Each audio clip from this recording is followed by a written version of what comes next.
இது உங்களுக்கு ஆசீர்வாதத்தின் நாள். ஒவ்வொரு நாளுமே நமக்கு ஆசீர்வாதமான நாள் தான். ஆசீர்வதிக்கிற ஆண்டவர் கூட இருந்த ஆசீர்வாதம் தானே. அவர் தான் வாக்கு கொடுத்திருக்கிறார்ல, உன்னை விட்டு விலக மாட்டேன், கைவிட மாட்டேன்னு. இன்னைக்கு உங்களுக்கு என்ன ஆசீர்வாதம் வேணும்? உங்களுடைய குடும்பத்துக்குள்ள, உங்களுடைய வேலையில, உங்க பிசினஸ்ல, உங்களுடைய ஊழியத்துல ஏதோ ஒரு ஆசீர்வாதம் தேவைதானே. அதை ஆண்டவர் உங்களுக்கு அருளி செய்வார், பயப்படாதங்க. ஆசீர்வாதம் எல்லாம் வருது, ஆனா ஒண்ணு நிலையே இருக்க மாட்டேங்குது, போயிருது. வருமானம் வருது, போயிருது. வேலை கிடைக்குது, திடீர்னு வேலை போயிருது. ஒரு நன்மை வர்ற மாதிரி இருக்குது, போயிடுது.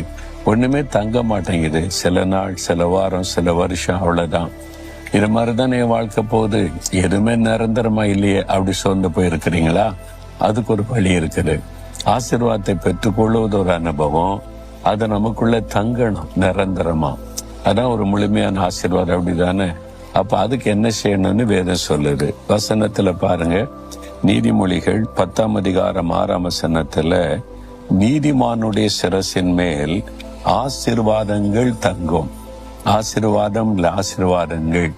ஆண்டவரிடத்தில் எல்லா ஆசீர்வாதம் இருக்கு. சுகம் இருக்குது, அப்புறம் சமாதானம் இருக்குது, நிம்மதி இருக்கிறது, பலன் இருக்கிறது, ஐஸ்வர்யம் இருக்கிறது, சகல விதமான ஆசீர்வாதம் இருக்குது.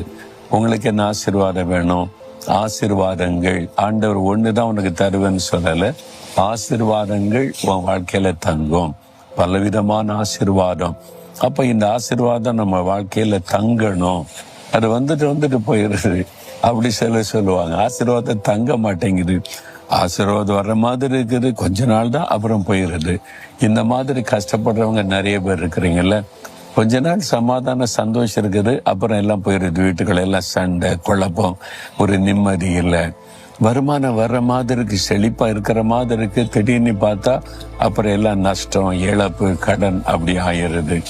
வெற்றி வர்ற மாதிரி இருக்கு, பிள்ளைகள் ஜெயிக்கிறாங்க, வெற்றி எடுக்கிறாங்க, திடீர்னு பார்த்தா படிக்க முடியலன்றான், பரீட்சையில தோல்வின்றான்.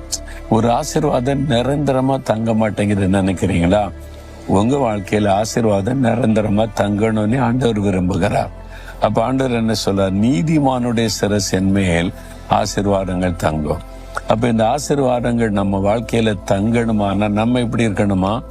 நீதிமானாக இருக்கணும் அப்படின்னு ஆண்டவர் சொல்றார். நீங்க நீதிமானா இருக்கிறீங்களா? நான் பாவியா தான் இருப்பேன். ஆண்டவர் பாவிகளை நேசிக்கிறார், ஆசீர்வதிக்கட்டும். பாவிகளை சிநேகிப்பார், பாவிகளை நேசிப்பார், பாவிகளுக்கு சில சமயம் அற்புதம் செய்து தன் அன்பை வெளிப்படுத்துவார். ஆசீர்வாதம் எல்லாம் தங்க முடியாது, நிரந்தரமான ஆசீர்வாதம் தர முடியாது. அதுக்கு நம்ம மாறணும். பாவின்னு தெரியுதுல்ல, அப்ப பாவத்தோட்டு மனம் திரும்பணும்ல.